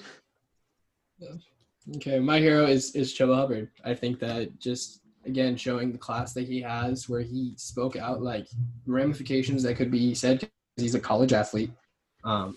And he's looking to go into the NFL, and he's saying that somebody should resign. But to still look at that and go, I need to speak out against this injustice, and would rather leave social media and rather just retire it when we're looking at an age where now players can get compensated for their endorsements that they receive specifically on social media. I mean, Wan'Dale Robinson just unveiled a logo that he's using on all of his social media. For Nebraska. So for him to stick by his guns, he can make a ton of money off of endorsements this year if he stayed on social media, but he decided not to. And I have to respect that. I have to say that, you know what, thank you for staying by your guns. These are the kind of players we need in the NFL. These are the kind of players that we need in all sports. And for fuck's sake, transfer. Just do it. Just do it. Leave. Go somewhere else, not Wisconsin, anywhere else. Ohio State, even, I'd be okay with Ohio State. Fuck off. Fuck off. Really? Minnesota would be really cool. Fuck off, bro. Maybe Illinois. They don't really have any other players. They really like go to transfers. I don't know. Not Nebraska. Don't come here. We won't use you right. Go to Penn State. Penn State would be cool. Florida, I could see fucking Florida. go to Oklahoma just to fucking piss off Oklahoma State fans. Well, I saw the preseason poll. They had like Oklahoma wins the Big 12. Oklahoma State gets second. I'm like, the only reason Oklahoma State gets second just because of Chuba Hubbard. That's like the rest of the Big 12 is dog shit outside of an up-and-coming Iowa State team. I want to see Kansas do good. I just love it when Kansas does good. I love it. Did you guys watch Les Miles' shorts and stuff that he did last season, like chronicling his time at Kansas? No. Bro, that dude is funny as fuck. I loved he was doing commercials. If you could, honestly, like, if you get the chance, I think it's on ESPN Plus. If you have it, go look at it. If you don't, I'm sure it's on YouTube. Some of his comments are just so funny. I kind of want to see the Jayhawks do well, too. I love that they beat Boston College on the road, and they're like, Kansas's first Power 5 win in the last, 10 years. And I'm like, oh, that's so sad. But no, I like when Kansas is competitive. That one year they went to the Orange Bowl, I thought was hilarious. I love that year. Yeah. Even though they beat Nebraska 72-30 something. That was horrible. Ouch. That was the last Bill Callahan. That was one of Bill Callahan's last coaching. He's now the OC for Cincinnati. But anyway. The Bengals? Yeah, he's the OC. Is he really? Yeah, because he left the Redskins, and he is the OC with Zach Taylor, who he coached at Nebraska. Also, okay, so speaking of the Redskins, I actually just want to give a quick shout-out to this. Did you see that because the Redskins have not picked their new name and logo, right now Madden is planning on having a generic Washington team that will not have a logo, will not really have a jersey, and will just be called Washington because they don't know what the logo is. They don't know what the team name is. They don't know if they're instituting it immediately. And the Madden game drops in 3 weeks. So, I think that's hilarious. But that's incentive. That's incentive enough to drop a logo and a uniform. Oh, God. Honestly. But we'll keep you guys posted on that. We appreciate you guys for listening. Follow us on everything. Facebook, Twitter, Reddit, YouTube, Spotify, SoundCloud, the whole 9 yards, all of it. Fourth String Sports. Email us, fourthstringsp@gmail.com. That is FOURTH stringsp@gmail.com. On the next episode, for the What's List, we're breaking down the top 10 athletes we miss watching, who are either dead or retired, or both. And then we're also going to be talking about the New England Patriots, Sky Guy's favorite football team. Finally You got won't to be here. Fuck He you, won't Mitch. be here, yeah. Unfortunately, he has to go Fuck you on both. pregnancy leave. I will call you We'll during the change middle the of it. recording time. We'll text you at 7:45 for the 8 o'clock recording time. We'll be like, hey, we moved it up to 6 p.m. Did you miss it?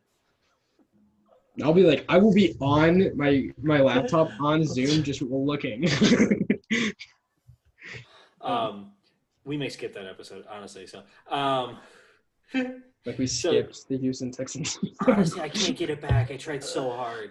I know you tried did. so hard. Shit. So yeah, we're gonna talk about the New England Patriots. We've got a bunch of exciting teams. New Orleans coming up, both of the New York teams coming up. We're getting kind of closing down here, but we're also going to be able to have some live MLB scores. We're going to be able to read off to you. NBA starts at the end of the month. Training camp is starting here soon. Rookies are already reporting for the NFL. Sports is coming back up. Please, guys, wear a mask. If I can wear a mask that covers my mouth, it doesn't have to cover my whole beard. So fuck you, James Harden. Wear a mask, do your parts. Teams and organizations have already announced who they're going to have there and stuff, but it's the only way that we can combat this thing. So I appreciate everybody for listening. Gentlemen, any final thoughts? Yeah, I do. I actually have an update about a topic we were talking about when it came to new Timberwolves ownership. So it looks like the Wilf family that owns the Vikings are emerging as a serious candidate to buy the T-Wolves. Oh, fuck that shit, man. Let KG buy him. Yeah, so hopefully KG can scrounge up the funds and outbid the Vikings family. Yeah. I mean, it's honestly honestly, the owner could look at KG and be like, I want you more. I don't care if you have less money. Yeah, maybe. Skylar, any final thoughts? No, I mean, I think we had a good episode. Yeah, great episode. Said, go support Chuba Hubbard because Oklahomans are assholes. Chuba Hubbard to Wisconsin. Chuba Hubbard to Wisconsin 2020. I hate this podcast. Chuba Hubbard for Wisconsin Heisman 2020. So, no, we appreciate everybody for tuning in. Everybody have a fantastic night, and we will see you next time on upcoming episode 24 of the Fourth String Sports podcast.